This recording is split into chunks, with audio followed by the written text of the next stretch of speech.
ये देखिए कटहर है, ठीक है। ये कटहर खा चुका है मैं, गम भी पूरा लग गया, देखा है। तो अभी नेक्स्ट इसके बीच भी है, ये देखिए गुट्टी दिखा दिया है ना, ये देखिए। नेक्स्ट अभी ये खाएगा हमें, ये शायद इसको कस्टर्ड एप्पल बोलता होगा, मुझे मालूम नहीं, लेकिन हम लोग आता फूल बोलते हैं, आदिवासी लोग इसको नेवा भी बोलते हैं, This is the ठीक है। अभी हम लोग इसको फाड़ के दिखाएंगे, देखो। वाओ, देखा है कितना लग्जरी, देखिए।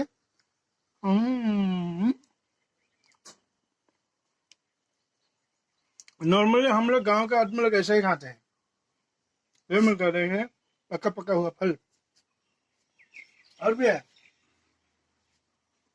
प्लीज आप लोग क्या बोलते हैं ये कमेंट में लिखिएगा। देखिए ये फल, वाओ।